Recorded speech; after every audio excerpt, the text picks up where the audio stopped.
Welcome aboard, everybody.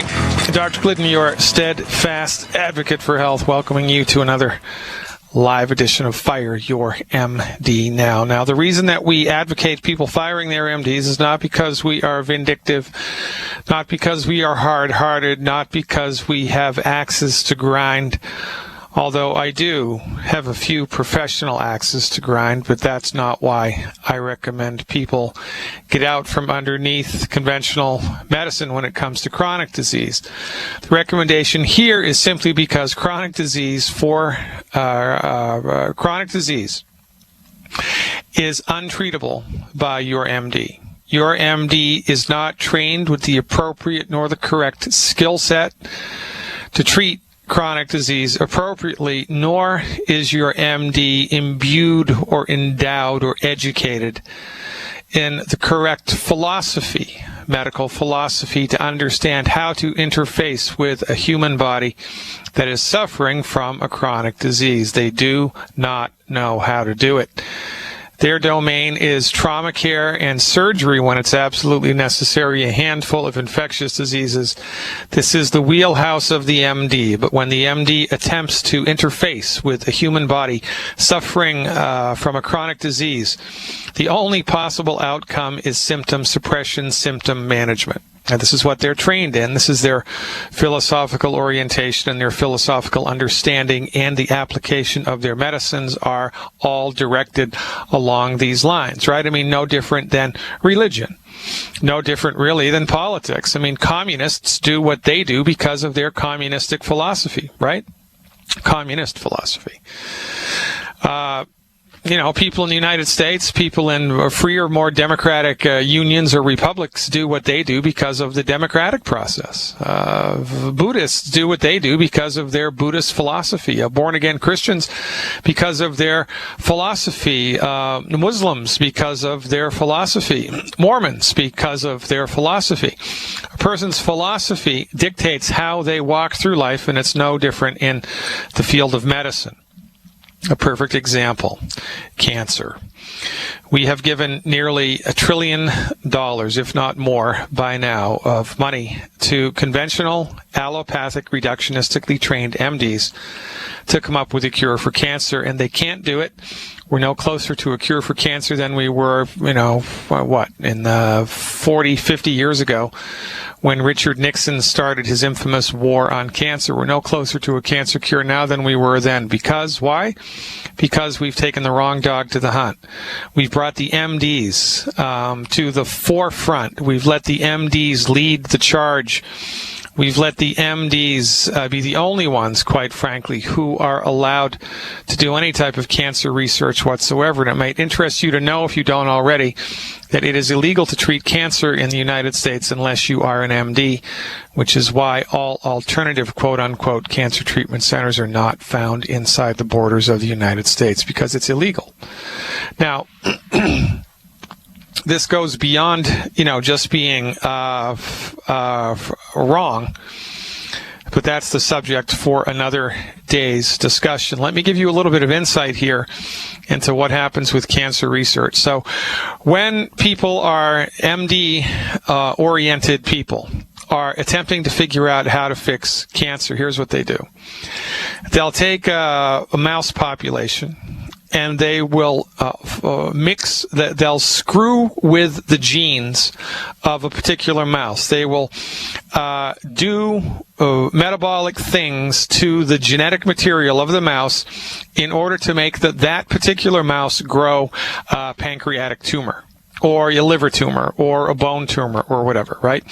They will mess with the mouse's genes so that the mouse grows a tumor. And then they will clone that mouse. They won't clone the mouse, but they'll make that mouse reproduce with other mice, and now they've got 10,000 mice, all with man-made, metabolically manipulated liver tumor, pancreatic tumor, whatever, okay? So now they have all these mice who have all of these tumors, and then they do different therapeutics, the intention of which is to eradicate the tumor in all of the mice, and then they see which therapeutic works best.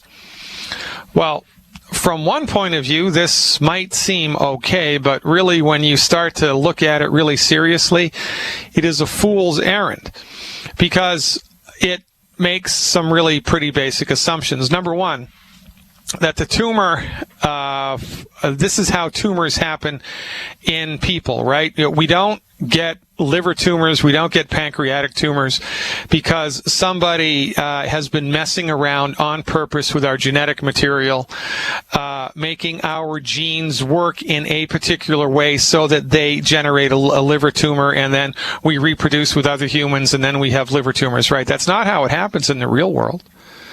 But remember, the MDs trained in the reductionistic method don't understand the pathogenesis of disease. They don't understand that the human body has intelligence. They don't understand that the human body is attempting to fix itself. And more importantly, in this case, they do not understand that the tumor is not the disease. The tumor is the result of the disease. It's not the disease, but the MD thinks it's the disease. So the MD, because of their reductionistic training, has no problem whatsoever spending billions of dollars in donated money, billions of dollars barking up the wrong tree. So they genetically mutate material in a mouse to make the mouse have a liver tumor, and then they try to figure out what to do to kill the tumor. Well, wouldn't it be better to not genetically manipulate the mouse in the first place so that the mouse doesn't have a tumor? Well, it would be. But that's not how they think, because they think the tumor is the disease. And they're all about killing the tumor, when in point of fact, the tumor is the result of the disease. And that's not how tumors happen in people. You know, there's not some metabolic magician behind the scenes. There wasn't somebody messing with your genes or your mother's genes. There wasn't some scientist messing with your parents or your grandparents or your great-grandparents' genes in a dark room somewhere, which made you have liver cancer. No, that's not how it happens.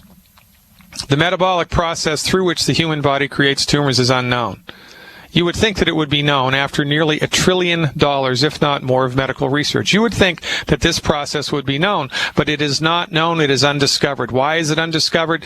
Because the MD has an old-fashioned, incorrect, outdated, juvenile, quite frankly, laughable philosophy of the relationship between the human body and the genesis of disease. They think that the tumor is the disease, and all of their therapeutics are designed to eliminate the tumor. Not one of their therapeutics is designed to uncover the metabolic process that the body created the tumor with in the first place and to fix it, because they do not believe that that's possible. Now, these are the people that you bring your body to. These are the people that you consult with when you have a chronic disease. The people that believe that you are an evolutionary accident. The people that believe that you are a biochemical bag of blunders waiting to go bad.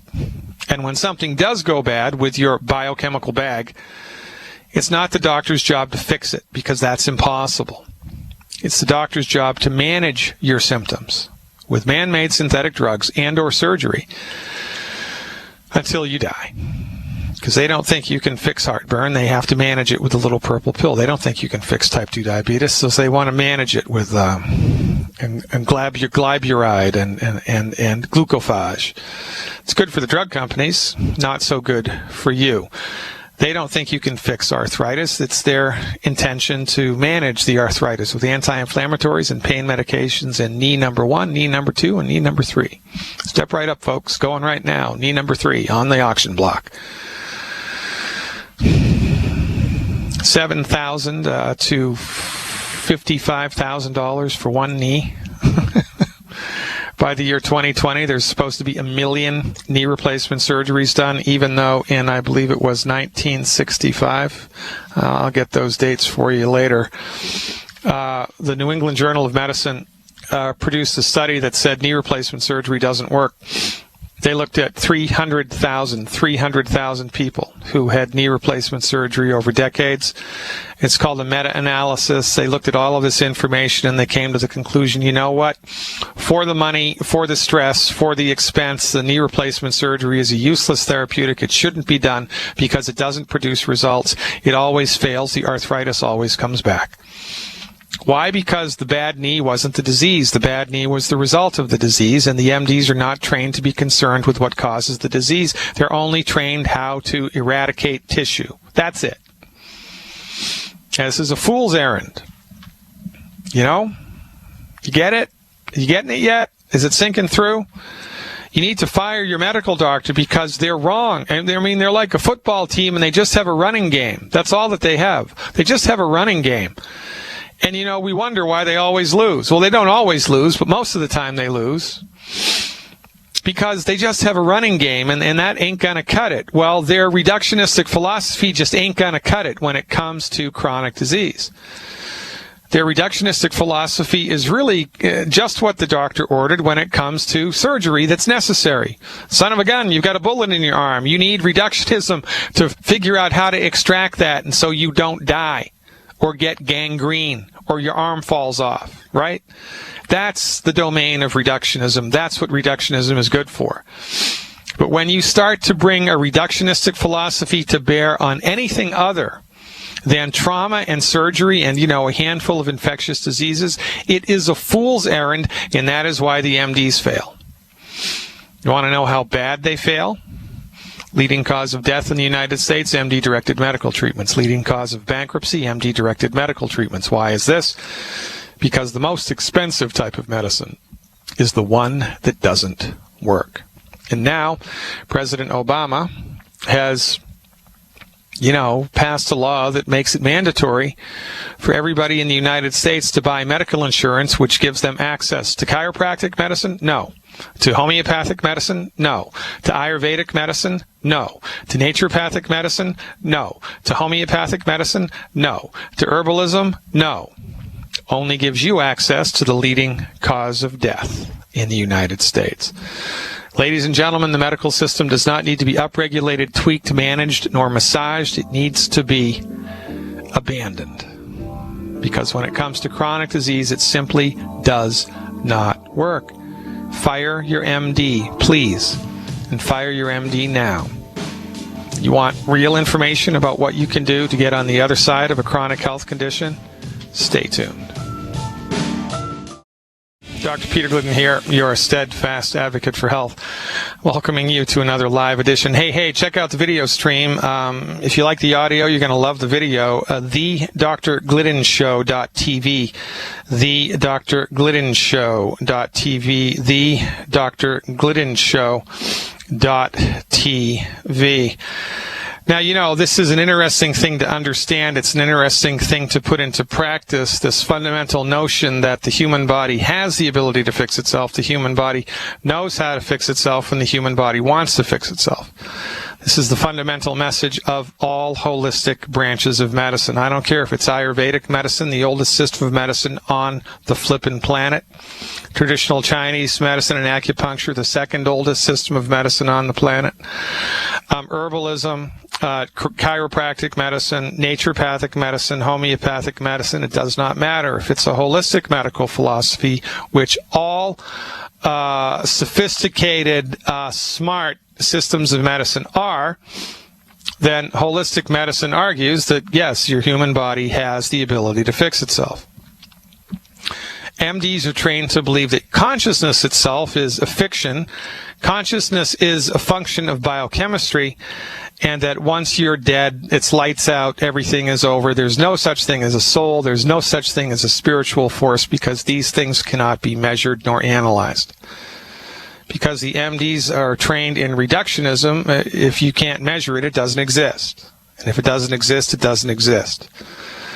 This is why the MDs have thrown the baby out with the bathwater, and because their profession is so filled with hubris and arrogance, it is impossible for them to say that they're wrong. It was impossible for the slave owners in the South to admit that blacks were really human beings and that they weren't animals. Because if they admitted that, they would have to justify in their tiny pea brains how they were able to manhandle and beat and abuse and kill the slaves at will. You do that to a dog if you want. Well, you know, you have to do that in secret now in the United States. I mean, if you abuse a dog, you go to jail. We've come a long way. But my point is, medicine, science, philosophy progresses one funeral at a time. The people that hold on to a particular philosophy aren't going to give it up in their lifetime. You have to yank it from their hands, slap them around, and throw them into jail. Since nobody is yanking the MDs around, since nobody is throwing the MDs in jail, their outdated, old-fashioned, ridiculous, juvenile, egocentric philosophy of the nature of disease is going to have to die a slow death. It's going to take, I don't know. I'm not a historian and I'm not a psychic. It's going to take a long time before that limb withers and dies from the tree of medical science. So, you have to take things into your own hands right now. You can't wait for holistic medicine to become the predominant type of medicine in the world. That's not going to happen in our lifetime. Maybe it will, but I don't think it's going to. But what you can do is ignore the MDs, because nobody's holding a gun to your head forcing you to go to them. If you're in the U.S., the government's forcing you to buy medical insurance to give you access to them. My advice, don't do it. Pay the penalty. Because why on earth would you want to pay hard-earned money to give you access to the leading cause of death in the United States, to give you access to a system based on an outdated, old-fashioned philosophy that doesn't work? I mean, why would you do that? I mean, we have lemon laws against cars that are bad, right? Why don't we have lemon laws against doctors that are bad? Why don't we have lemon laws against medical therapeutics that are bad? We don't. We had a live chat this morning as part of my online subscriber service. So for $20 a month, you can have access to 3 hours of live health webinars a week. 3 hours of live health webinars a week, and over 100 hours of archived health webinars that I've put together that walk you right through what holistic physicians believe is going on with arthritis, what we believe is going on with type 2 diabetes, etc. And there was a person who was bothering, I forget the complaint, vertigo. That was it. It was vertigo. They had 3 CT scans, 3 computerized tomography scans, 1 MRI, tons of blood work, and the MDs were clueless. They had no idea what was causing the problem. No idea whatsoever. That's about, $10,000 worth of diagnostic discovery? Not to mention the fact that 1 CT scan delivers over 500 times the amount of X-ray radiation that 1 chest X-ray does. That's 1,500 times the amount of radiation that 1 chest X-ray was delivered that person had. 1,500 times the amount of radiation. You want to sign up for that nonsense? I don't think so. And, they didn't fix they had no idea. After all of that diagnostic stuff, clueless. Yeah, let's buy medical insurance to give us access to that type of nonsense. I don't think so. The buck stops right here, right now. Stay tuned.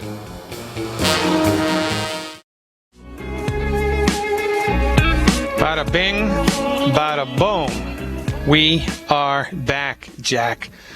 Celeste in Los Angeles is up first. Let's go to the phones and see what's cracking. Hey, Celeste, thanks for calling. You are live. Hi, Dr. Gladden. I was wondering if you could help me revise my regimen, because I'm dealing with my legs feel cold from the inside, but when I actually touch them with my hand, they're warm. Okay. And it's like stiffness. Like if I'm sitting here and I stand up, I have to creep around until I get the move in, then it stops. But when I sit down again, same thing. Are you bothered by rain at all as far as the stiffness goes? Sometimes. Does rainy weather aggravate this? I mean, can you tell it's going to rain a couple hours before it rains because you start to stiffen up or not? No. Okay. I'm stiff every day. Okay. All right. What else? And the weight. I'm ready to do this. I'm ready to do the ASAP, but I was trying to get control of this first. Well, you don't need to do the ASAP. You can if you want, but the magic behind the ASAP is it requires a 500-calorie-a-day diet. Okay. I don't care how many supplements you're taking. I don't care if you're not taking any supplements. I don't care if you're just drinking Coca-Cola all day long. If you eat 500 calories a day, you're going to lose weight. So what I would encourage you to do is just eat what you normally eat every day for the next 3 days. Okay. And look to see at the end of the day how many calories that was. Count those calories. Count them up. You're going to have to get a calorie counter. I mean, there are apps you can get for your cell phone. There's a million ways to count calories, but you have to count the calorie. You don't have to guesstimate it. You have to count it. And so just eat what you normally eat, and then look to see how many calories that was every day. If it's more than 1,200 calories, you're going to gain weight. If it's less than 1,200 calories, you're going to lose weight. So weight loss ultimately is a really pretty simple thing. It only has to do with calories. You know, that's a lot easier said than done, eating 1,200 calories a day, but that is, in fact, the goal here. Okay? Okay. Stiffness? Okay, stiffness. Well, tell me what you're doing for longevity supplements. I'm doing the Healthy Start Pack. I do 4 scoops a day. Yep. I do one selenium breakfast, lunch, and dinner. I do the EFA breakfast, lunch, and dinner. And I do an ounce of the Osteo FX at night, which is the best thing in that box. I know, it is the best thing in that box, isn't it? No kidding. So you're doing 1 ounce of the Osteo FX a day? At night. How much do you weigh? Because it puts me to sleep. I know. 230. How much do you weigh? 230? Well, here's what I'd like you to try as an experiment for 2 weeks in a row. Okay. 2 weeks in a row. I want you to do 1 ounce of the liquid calcium 3 times a day. I want you to continue the nightly dose of 1 ounce, but I also want you to do 1 ounce in the morning and 1 ounce sometime in the afternoon. Okay. Okay? Okay. Okay. All right. Now, there is a homeopathic medicine which you may find success with as far as the cold sensation that you are experiencing. Okay. It's called homeopathic camphor, C-A-M-P like Peter, H-O-R, C-A-M-P-H-O-R, homeopathic camphor. I would get it in the 200C or the 200CK strength. Okay. Take 2 pellets. Oh, you know what? I just changed my mind. Okay. You're perfectly welcome. Thank you. I have a very sophisticated homeopathic program here. And I just used it while I was talking to you because I am a multitasker. So the homeopathic remedy I'd like you to try instead is called Rus toxicodendron, and that's a mouthful. Let me spell it for you. Okay. R like Roger, H like Harry, U, S like Sam, R-H-U-S. Second word, T like Thomas, O, X, I, C like Charlie, O, D like David, E, N like Nancy, D like David, R-O-N, toxicodendron, Rus toxicodendron. Please get that in the 200C or the 200CK strength and take 2 pellets orally twice a day for 7 days. 2 pellets orally twice a day for 7 days. See if it gives you any leverage on either the coldness in your extremities or the stiffness that you're experiencing after you're motionless for a while. Okay, up the calcium to 3 ounces a day as an experiment. And see how you do and count the calories. You're going to be amazed, number one, at how many calories you're eating. Because that's just a crazy thing, man. I mean, that's just, we are clueless about how many calories we eat, so don't feel bad. I mean, this isn't, it's just human, that's life. I mean, who the hell counts calories? Nobody counts calories, but once you start counting calories, you're going to be amazed. The goal for weight loss, 1,200 calories a day or less. Dial that in. Call me back with a report. I'll look forward to it. What can I do for gallstones? Or what can a person do for gallstones? Well, you want to have healthy bile, because if you have healthy bile, it will dissolve gallstones. If you have healthy urine, it will dissolve kidney stones. So, you want to have healthy bile. And how do you have healthy bile? The 90 essential nutrients and selenium, appropriate for body weight. You must be hydrated. You must be drinking enough water every day. And the sad fact of the matter is there's nobody on God's green earth that has figured that one out yet. You would think that medical science, in all of its sophistication and pomp and circumstance, would have been able to tell you, me, or anybody else how much water we need to drink per body weight per day, but they're clueless about it. So don't ask me how much. Nobody knows. If you have gallstones, drink more water is my advice. Drink more water. Also, what will help a great deal for 2, 3, 4 months is adding into your program the Ultimate Enzymes by Youngevity. The Ultimate Enzymes by Youngevity, that goes a long way towards supporting and promoting healthy bile production. Okay, I have one more person. She takes Victoza and Victoza and metformin and Lipridosol, and she's low in vitamin D. And the doctor said her pancreas is still functioning, but not up to par. That's all she could tell her. Well, get her to call me on the radio show. I'll tell her exactly what to do. Good deal. All right. All right, Celeste, you're the greatest. Rock and roll. Keep up the good work. You are always welcome.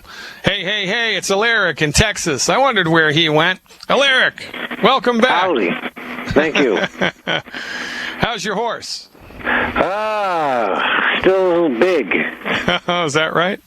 Yeah, I tried the 1M, and my left foot just went crazy. It just went swollen. Now, when I was taking the 200 CK, it went, after I finished the whole valve, yeah, it went down, but then it went back up. Yeah, so it's not. When I started taking the 1M, it went up. Yeah, so did you stop taking the 1M? Yes, I did. How long ago? Thursday. What day's today? Monday? Yep. Has there been any normalization after you stopped it, or is it still up? It's a little, but it's still a little fat, but it went down from what it was, a little. Okay. Now, is this the right foot or the left foot? This is the left. The right one is it's been swollen, but that came down a little too. Okay. From your point of view, is there anything that aggravates this condition or anything that makes it better? It does that, but it seemed like it's either in the wintertime. And there's something, I've been trying to figure that one out, because sometimes it'll go down after I walk. I'll go to sleep, wake up, and it'll cramp me, and then it'll be real small. It'll be small. It'll went down. But that's after I walk 3 miles or something. So the more you exercise, the better it gets? It seems that way. I'll walk 3 miles, and I'll be dead tired. I'll come, I'll eat, I'll take my stuff, I'll take all my vitamins, my nutrients and everything. I'll go to bed. When I wake up the next morning to stretch, bam, a serious cramp. Then I look at my foot, is down. It went down. You can see significantly it went down. And then as I'm up 15 or 20 minutes, it's back swollen again. That's interesting. Okay, hold on here. Now, why did this begin? Refresh my memory after surgery or something? Give me your history once again. After my surgery, before the surgery, the right foot was getting swollen for about a year, but it would, I would go to sleep and it'll go down, and then during the day it'll get fat. By the time I go to sleep, it's fat. Then I'll go to sleep, it'll go down. But then it got infected, and the doctors got to it, and minus the toes. They said it was sugar, which I believe to a certain extent, and I cut it. So you put those two together, I got an infection, and it was high sugar, and then boom. But I'm hoping it's not something to do with the liver or something. But you told me once at a private consultation that it wouldn't be that. No, it's not. You don't have any indications that this is a liver thing.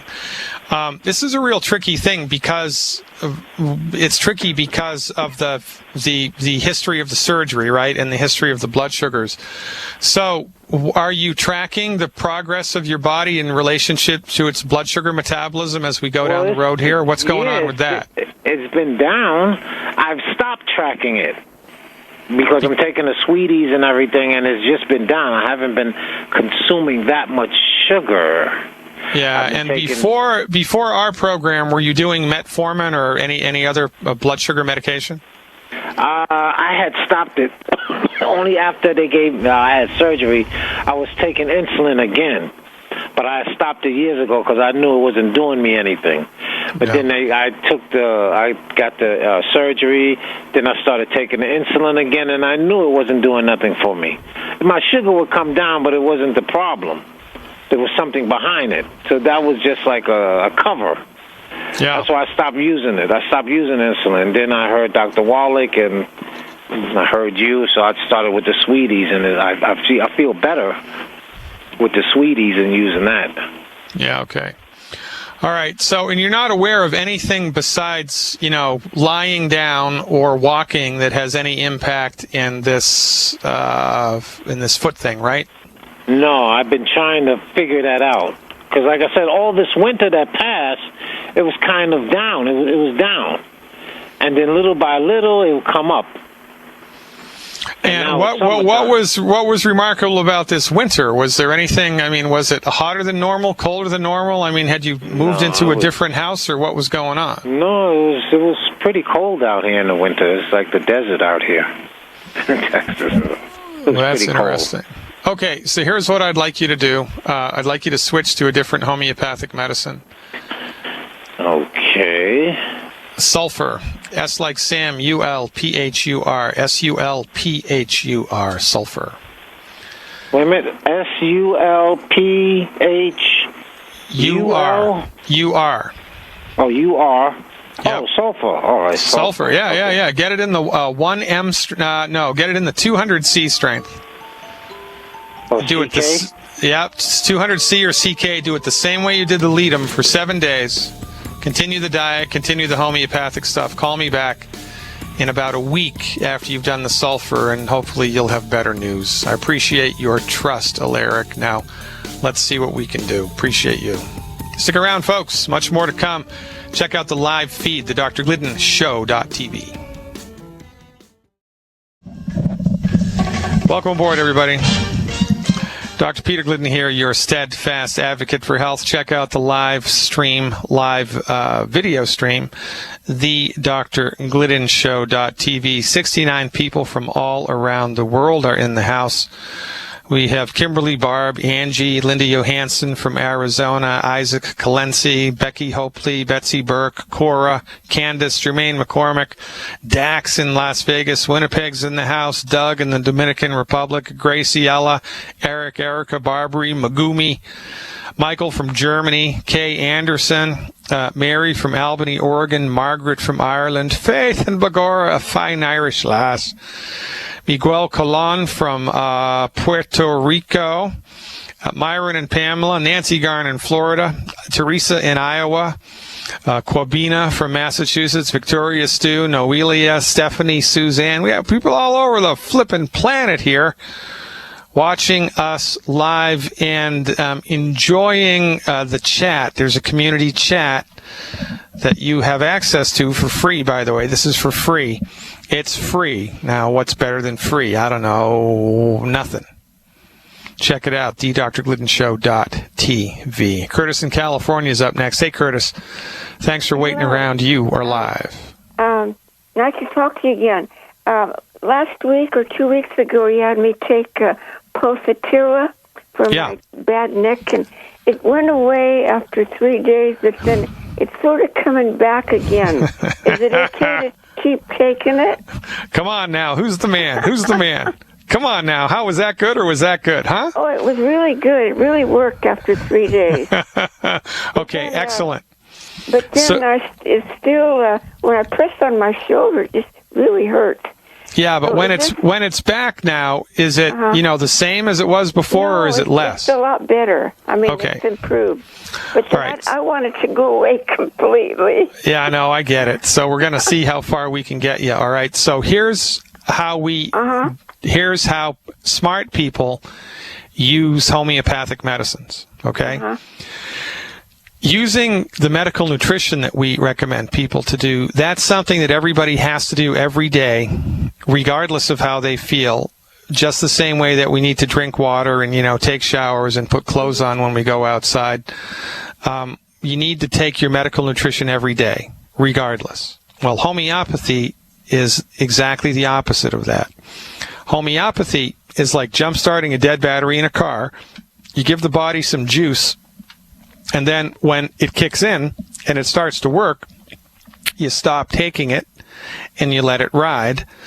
And then when the symptoms start to return, you start the homeopathic medicine again for a couple days, stop it when the symptoms go away, and you start and stop and start and stop and start and stop.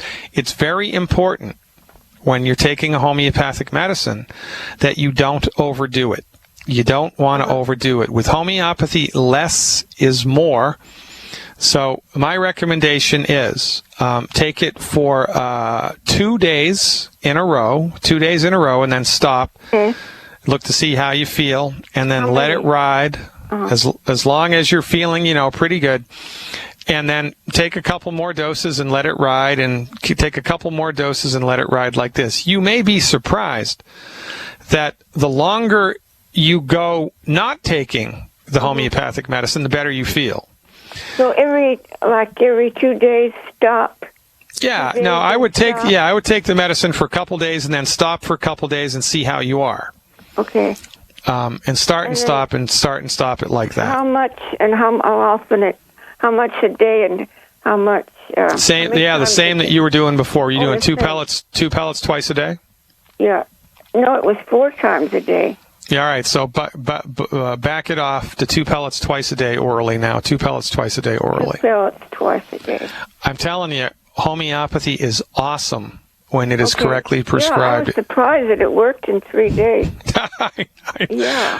Yeah, I tell you, I had a miracle cure with homeopathy. This is why I do the medicine that I do. It helped me in 5 minutes. I'd been sick for 7, 8, 9, 10 days, and the homeopathic medicine completely eliminated all of my symptoms in 5 minutes. It was one of the most remarkable things I've ever experienced. Appreciate your patience, appreciate your trust. Get back on board the homeopathic pulsatilla train for a couple of weeks. I think you're going to even love more the way that you feel moving downstream. Ladies and gentlemen, hey, guess what? Hour 2 is coming up. I'm Dr. Peter Glidden, your steadfast advocate for health. This is, make no doubt about it, Fire Your MD Now. Welcome back, everybody. Dr. Peter Glidden here, your steadfast advocate for health. Welcoming you back to the live show. Check out the live video stream, thedrgliddenshow.tv. Phone lines are ringing off of the flippin' hook as they do here every day. Let's go back to California and talk to Junior. Hey, Junior, thanks for the call. You are live. Come in, Junior. California. Come on in, Junior. All right, we'll put Junior on hold and go to Ken in Nevada. Hey, Ken. Thanks for the phone call. You are live. Come on in, Ken. Yes. There you are. Hey, man. Thanks for waiting. How can I help? I have a friend who has been diagnosed with hepatocarcinoma. Yikes. Yeah, that's liver cancer, baby. He's 78 years of age. Yeah. 215 pounds. Yeah. And 5'10", and he's looking for a way to control this thing. Well, good luck. I mean, I'm looking for a pot of gold at the end of the rainbow, and here's the deal, Ken. Okay, and this is I don't know why people in the country aren't outraged by this. I mean, even when it hits home, my mother died from chemotherapy. My mother didn't die from ovarian cancer. She had ovarian cancer, but it was the chemotherapy that killed her. But my point is that when it comes to cancer, the MDs have nothing to give us except expensive, dangerous, cancer-causing treatments that have minimal effectiveness. We get so little bang for our buck when it comes to conventional cancer treatment. It's not even funny. And as I alluded to at the very beginning of today's program, the research that's done is out of step with the reality of the cancer situation, right? It's not the tumor that's the problem. It's the metabolic process that caused the tumor. The tumor isn't the disease. The tumor is the result of the disease, but the MDs think it's the disease. So all of their treatments are designed at eliminating the tumor, and that's why it always comes back. Because even when they're effective at eliminating the tumor, the metabolic process that caused the tumor to form in the first place is still present. And yet, what do? Well, we don't have anything else to do because it's illegal to do anything else for cancer. You can't treat cancer legally in the United States unless you're an MD. You can't. So all that we have is anecdotal evidence from a couple of doctors in a couple of clinics outside of the United States who've had limited experience with helping people with many different types of cancer, and we're all, we're grasping at straws, honest to God. Now, here's what I do know. Selenium supplementation, 200 micrograms of selenium every day, which is a tiny amount, reduces the risk of breast cancer, or the occurrence of breast cancer, by 82%. It reduces the occurrence of lung cancer by 39%, even if you're a smoker, and it reduces the occurrence of colon cancer and prostate cancer by 64 and 69%. And that's just selenium, which is one of the 90 essential nutrients. So, from my point of view, as a licensed naturopathic physician with 25 years of clinical experience, it is 1,000 times easier to prevent cancer than it is to fix it. Now, if I were you, what I would do is I would let this situation with my friend be a warning for you and for everybody else in your life. You must start medical nutrition now if you haven't already, and I'm assuming by the tone of your voice that you've already done it, which is a good thing. So you want to make sure you're taking your supplements every day. You want to make sure, especially that you're doing selenium every day. You want to make sure that you're eliminating the 10 bad foods, and you want to make sure that if you want to really up the ante, get on board with 100,000 ORAC a day for yourself. Now, to support and promote healthy liver function, the recommendation is 1 anti-aging healthy start pack original formula, 1 anti-aging healthy start pack original formula per month, 4 bottles of ultimate selenium per month, 4 bottles of ultimate selenium per month, 1 bottle of 1 canister of Beyond Tangy Tangerine 2.0, 1 canister of Beyond Tangy Tangerine 2.0 per month, 2 bottles of Immortalium per month, 2 bottles of Immortalium per month, and as much Z-Radical as a human being can afford. A bottle a day would be great. A bottle every other day, a bottle a week. No harm, no foul. Eliminate the 10 bad foods. And most importantly, this individual needs to get a copy of my book and ask their oncologist politely, with a recording device and a witness, the 10 questions in my chapter on cancer. Doctor, I know that I have, liver cancer, stage XYZ, Gleason score, whatever. Does the therapy that you're recommending cure my cancer? If it doesn't cure my cancer, what can I expect? What type of side effects can I expect? What are you going to do to treat the side effects? How can I expect this treatment to impact the quality of my life? How much are you going to profit from this treatment? How much is the hospital going to profit from this treatment? And I'd like to talk to 10 patients who have the same diagnosis, who have survived for more than 5 years, to see what their experience of your treatment has been, right? I mean, simple questions. I mean, we ask more cogent questions to automobile salesmen than we do to oncologists, for goodness sake. And this is a big problem. So, knowledge is power in this regard, and he has to know whether the stuff that the MDs want him to do is effective, et cetera, et cetera, et cetera. And then, we have to just move forward one day at a time. Does that make sense? Yes, it does. Okay. He hasn't started any treatment as of yet, and he's looking for the best option, and suggested that he speak with you, and so that's what we're doing, is basically getting a protocol to address the issue. Well, so right. Remember, what we do here is we support and promote, in this case, the structure and function of the immune system. Stop eating food that's gumming up the works, and keep our fingers crossed. But I have to tell you, it's not a picnic when we're dealing with cancer.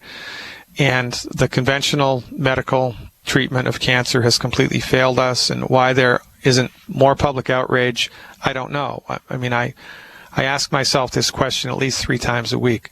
Sure. But I don't want to go there, Ken. I go there all the time. But I appreciate your trust. I appreciate your phone call. Keep me in the loop. Let me know what happens, and God bless you for trying. And this is it, folks. I mean, you got to be kidding me. 780,000 people a year die from conventional medical treatment. So let's do some math. 780,000. I've done this before. I'm doing it again. 780,000 divided by 365. That's 2,136 people a day. Let's say there's 250 people on a jetliner, 767, right? That's like 8 767s a day crashing. 8 767s a day crashing. Now, if 8 jet airliners a day crashed, you think there'd be public outrage? There would be. But when people go under their MD's care and they die, we give the MDs a pass because we've drunk the Kool-Aid long and deep. We drink it every day. Every time you turn on a TV at night to rest your weary mind from another 40 hours of week working for the man, working for the glass ceiling, working for the minimum wage, working for whatever ridiculous salary they've agreed to give you. Even if it's a good salary, there's a point beyond which you cannot get above, a point beyond which you cannot get above if you have a regular job. And so you try to relax at night, and what are you inundated with? Direct-to-consumer prescription medication ads. So we're brainwashed slowly, steadily, every day that the MD knows what's best for us. The MD has the secret decoder ring of all things medical, and the MD is a god. The MD is a medical god. MD stands for medical deity. I must genuflect at this altar every day. Oh my God, now I have to give my hard-earned money for medical insurance premiums, and if you live in Canada, you're screwed because they take it right out of your paycheck. They don't even give you the choice. And then they kill us, and then they bankrupt us, and then, they fail us, they harm us, and when it comes to cancer, they completely let us down. They have no eye towards prevention whatsoever, and we give them a pass, we give them a pass, we give them a pass, we give them a pass. How many people are going to have to die before we stop giving them a pass? I don't know. Let's go to Spencer in Alaska and talk about something lighter. Tendinitis. I can handle that today, Spencer. Hey, Spencer, thanks for the call. You are live. Hey, Dr. Glidden. How you doing? Pretty good, man. I hope I'll get better. What's up? Well, first off, I am just ecstatic to talk to you because we have tried so many times and have finally broken free. So all my family in Alaska with a big hip, hip, hooray! Hip, hip, hooray! Victor, I got a couple of questions. The first first, I got time here, Spencer, and we can keep you on. We're coming up against a hard break anyway, but we'll keep you right on. What part of Alaska are you calling from? Valdez, the end of the pipeline. Oh, wow. So are you in, what was the name of that bay? Was it St. George's Bay? It's Prince William Sound. Prince William Sound, yeah. Is that where you are? Yeah, I was actually 2 years old on the beach of Elmar and watched that thing pretty much go right over to Bly Reef in 1989. Wow, son of a gun. And how is it now? It's they're still picking up oil samples here on the beach here and there, but they definitely got a whole different program going.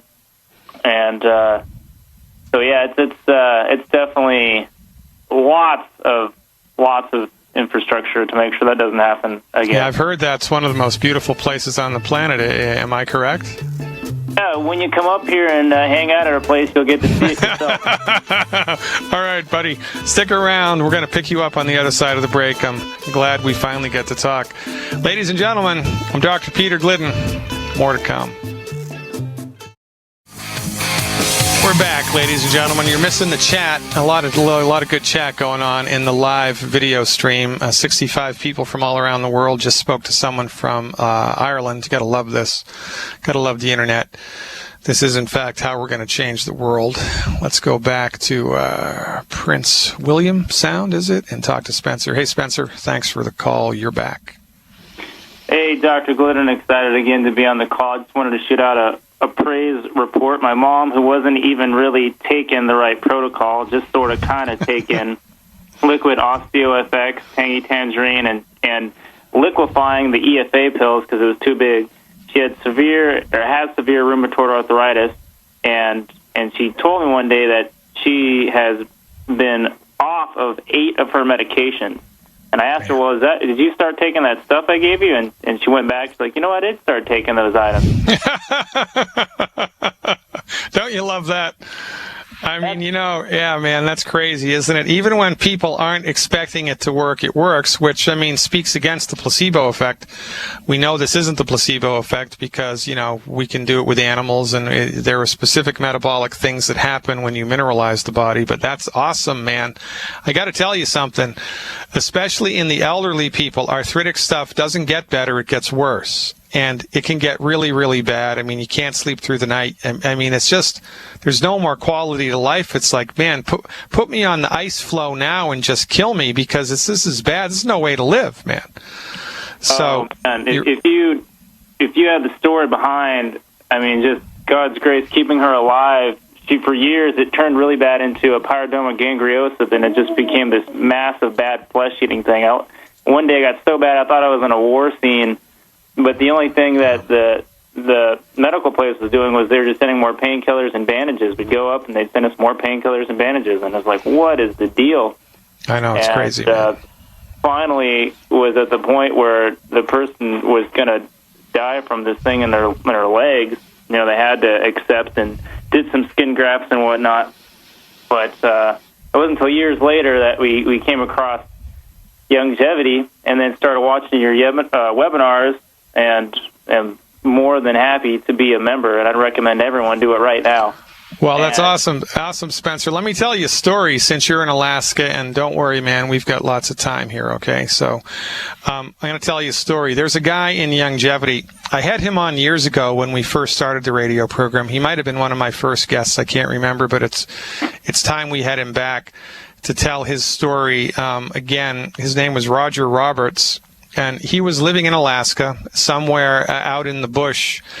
The Iditarod dog trail went through his backyard. He was out there, man. And he was a gold prospector and, a backwoodsman. Had a little cabin on a river. And he had really, really, really bad arthritis. Like really bad, really, really, really bad. Nothing worked, nothing helped, and he was kind of, a real unique individual, like a lot of people who, go out into the wilderness and, it's a different breed of human. And he just said to himself, look, man, I've done everything with conventional medicine. Nothing's getting better. I can't handle this anymore. So he started to build himself a Viking funeral barge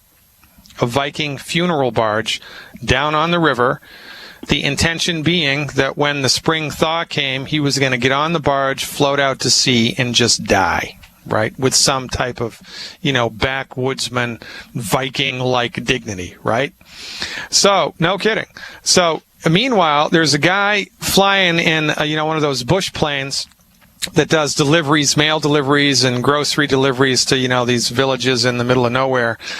And this guy would fly along the river that Roger's house was on, or his little cabin was on, and every day he'd see he was building something by the river, and it'd get a little bigger and a little bigger and a little bigger. And so finally, out of curiosity, he landed the plane.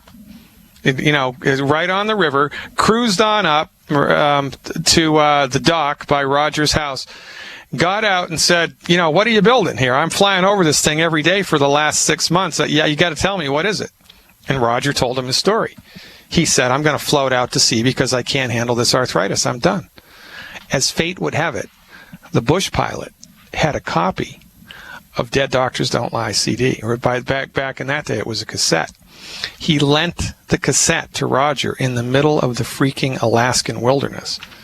Roger listened to the cassette, drove his dog team into town, called Youngevity, ordered 6 months of the product, long story short, no more arthritis, no more Viking funeral pyre, and Roger is a steadfast longevity distributor to this day, and that's how the network works, man, and that's an awesome story.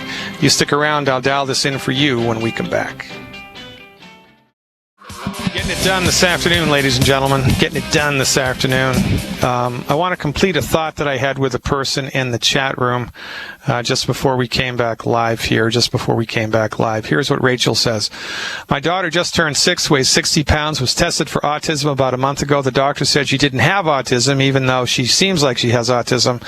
Now the doctors want to do all of this testing. What should I do? Well, my advice, don't get pregnant again until you've eliminated the 10 bad foods and been on a good, solid medical nutrition program for 6 months. If this is an autistic condition, it's your obstetrician's fault, because from our point of view, all birth defects, including anywhere on the autism spectrum, is due to insufficient maternal nutrition, period. I'm a doctor. I know this. Why doesn't your obstetrician? Because your obstetrician doesn't give a crap. Yeah, trying to even get an obstetrician to think about medical nutrition is like trying to get a communist to think about voters' rights. It ain't gonna happen. Fire your flipping MD immediately.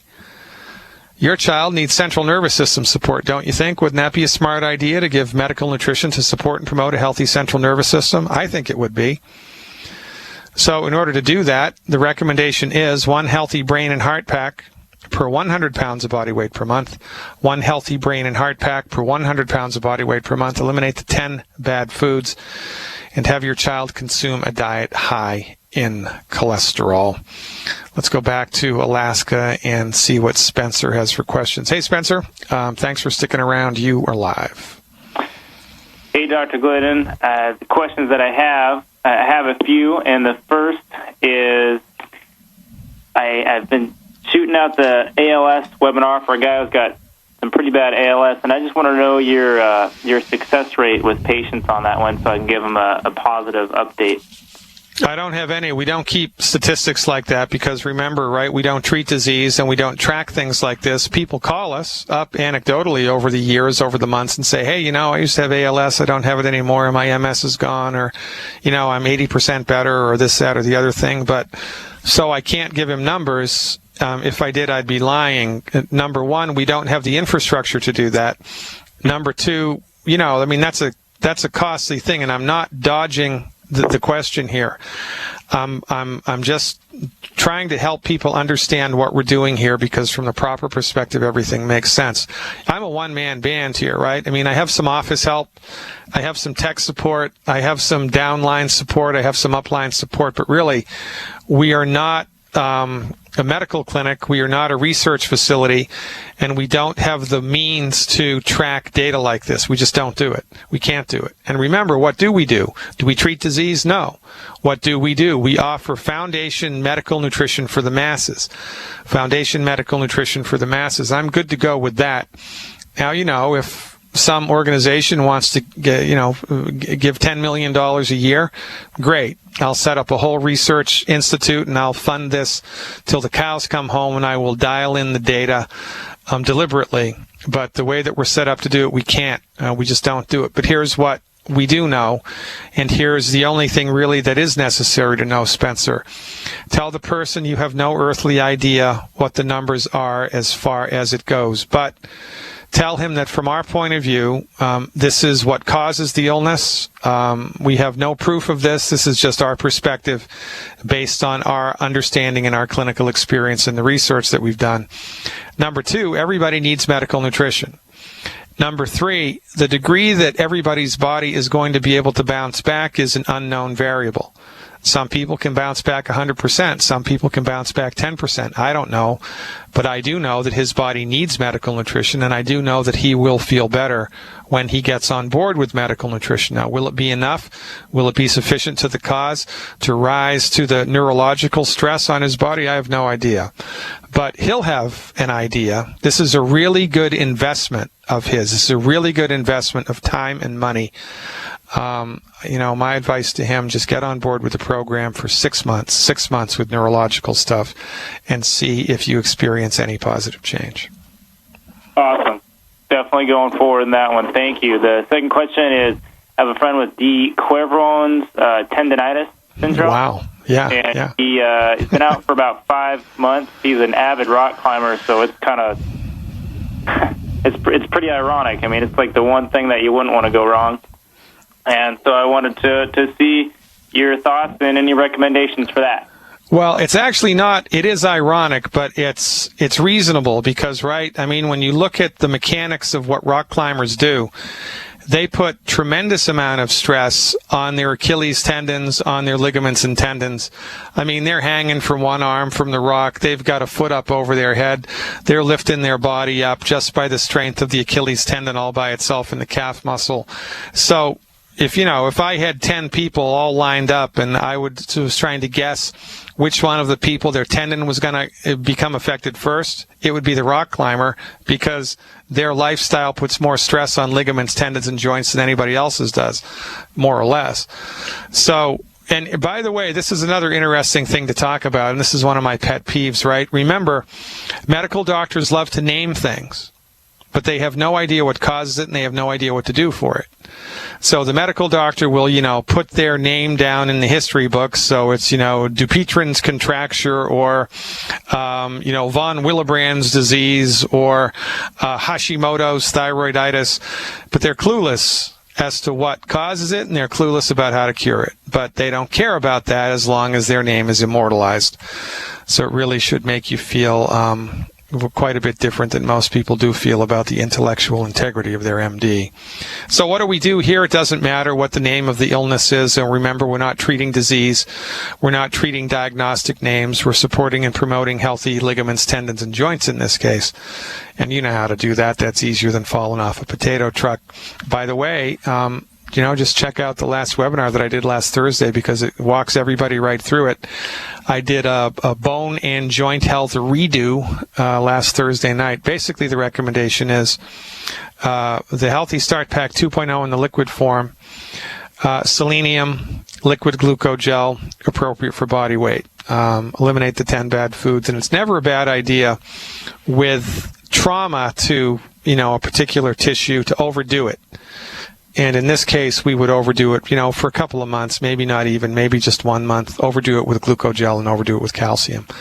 There's no harm and no foul there. But this person should not even look at soda pop for the rest of their life. If they want to continue rock climbing, they need to not have anything that has phosphoric acid in it. Zero tolerance for the 10 bad foods and phosphoric acid, because phosphoric acid will slowly whittle away at the strength of the ligaments, tendons, and joints, and it's only a matter of time till it pops again.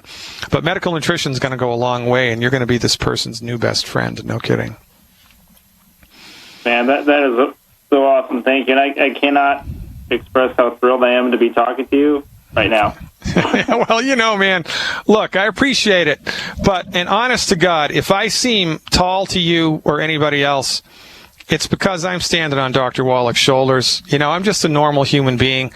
I have a skill set, and my skill set is to be able to explain to people what seems to be relatively complicated metabolic phenomena in easy-to-understand terms, because we've been duped that by the 100 years of, MD proselytizing that they're the owners of the domain of medicine and they speak to us in these highfalutin terms, it's nonsense. But honest to God, the combination of my clinical experience plus my relationship with Dr. Wallach is what makes my information all the more valuable. So again, really the kudos here belong to Dr. Joel Wallach, because I got to tell you, Spencer, he is the man. No kidding. Hey, I praise God 100%. God's got you both here to do a powerful work and to continue on. I know that you both are, and your team is in prayer. And I got tons of other questions. I want to post something in your live webinar. I'm watching the Dr. Glidden Show.tv right now. There's something that's really amazing. When you combine physical and spiritual healing, phenomenal results occur. It is amazing. The power of just reconnecting and get your relationship right with God, having forgiveness in your life, and things really happen. And so there's this amazing ABCs of Bible prayer. It's taking the promises of His Word and watching them be fulfilled. I'm going to post it in your chat. It's a free link off of our friend's blog, and I hope to see that help you as much as you are helping us. Spencer, I appreciate all the help I can get all the time. You're the man. Keep up the good work there in Prince William Sound? Prince William Sound in Valdez, Alaska. Gotta love it, brother. Make a difference. That's how we do it, folks. Network, grassroots network of the informed. And by the way, Spencer is apparently, a religious person of, the Christian faith. But human suffering knows no borders, knows no boundaries, knows no creed or colors. It doesn't matter if you're a Hindu. It doesn't matter if you're a Muslim. It doesn't matter if you're a Christian. It doesn't matter if you're a Mormon. It doesn't matter if you're a Buddhist. It doesn't matter if you're an atheist. Human suffering sucks. And there are simple steps that people can take with foundation medical nutrition that will change your life. You wouldn't go outside in a snowstorm in a bathing suit, would you? No. You wouldn't drink contaminated water, would you? No. You wouldn't pee upstream and drink downstream, would you? No. Well, guess what? You give your body medical nutrition, it's going to respond, regardless of your faith, creed, or color. And, when you can, on top of that, dial in a personal relationship with God. Really? Is there anything that can stop you? I don't think so. Let's go to Bama. Talk to William. Hey, William from Alabama. Thanks for the call. You are live. Hello, Dr. Glidden. What's happening, man? Man, what's happening? I can't cover everything that's happening, but hey, I like that story. I like that story about Roger in Alaska. Wasn't that something? I know, man. Hey, I wonder about one thing though. If he's got arthritis that bad, how in the world does he build a raft to float around on? Well, 1 hour at a time. Like a couple hours in the morning, then he'd take a long break, and then a couple hours in the afternoon. I mean, he's one of these guys. Mountain men aren't just gonna kick back on their porch and not do anything. You take Advil, you take the pain meds, and you bear your way through it, right? Yeah, that's where I built my dog a house. Well, there you go. Yeah, same thing. Hey, look, I've got a friend who back, I guess it was last January, he was playing basketball, and he ripped something they call an Achilles tendon in his foot completely in two. Yeah. Well, doctor cut it open, dug around in there, and he took the two ends and tied them back together. Yeah, that's good. And so, he told him, he says, look, you're going to have to stay off your feet about 6 to 8 weeks. Well, he's still off his feet. He tried to go back to work last week and made it a half a day driving a truck, and foot swelled up so bad he had to take his shoe off, and his boss sent him home, so he's back at home again. And the doctor looked at it, and he said, well, it may take another year for it to heal up. Well, look, I'll tell you a story. The same exact thing happened to my nephew. He was a landscaper when this happened to him, and he just overworked himself, and it was a hot summer day, and just did too much and ripped his Achilles heel completely off, his Achilles tendon completely off, the calf muscle rolled up into his knee. The doctor had to reattach it, which is, what they're good for. Surgery will save your life when it's appropriate. He told him it would take, 8 weeks. He was back to work in 3 weeks. Why? Because he did the medical nutrition program that I'm going to recommend you do. Stick around, William. I'll be right back.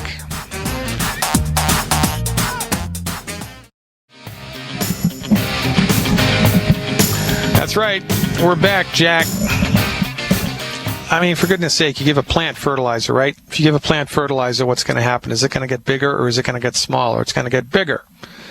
Well, if you give your body fertilizer, so to speak, what do you think is going to happen? Your bones and your joints and your ligaments and your tendons and your heart and your spleen and your kidneys and every freaking thing is going to get stronger and is going to optimize its structure and performance the way that nature intended it to. Let's see if Bill is still here. William from Bama, you still with me? Yeah, Alabama Bill, I'm here. Alabama Bill. All right. I don't know where that name William came from. I never mentioned that. Well, that came from my Yankee brain. That's where that came from. Alabama Was that Bill. it? Hey, I got to tell you something. I was in late 70s. I had the great pleasure of living in Durham, North Carolina for almost a year. It was the first time I'd ever been below the Mason-Dixon line. I was visiting a buddy of mine who was going to Duke University. That was my first experience with Southern culture, and I've been hooked ever since, man. Man, great place to live if you can dodge the law. Yeah, I think you can say that about all of the 50 United States. So here's what we do to support and promote healthy bones, ligaments, and tendons. It's really pretty easy. My current recommendation, based on, Youngevity gets new stuff all the time, right? So here's what I would recommend. Now, it is, how much does this guy weigh? Do you have any idea? I'd say he's about 180, if that much. He probably maybe around 170. Okay, great. So we're going to do 2 Healthy Body Start Packs 2.0 in the liquid form, and that's a long, ponderous name. It's called the Healthy Body Start Pack 2.0 liquid. Yeah. What's the difference between, now I've been taking your Beyond Tangerine for 5 years, and now here you talk about the Beyond Tangerine 2.0. What's this 2.0 all about? I haven't understood that yet.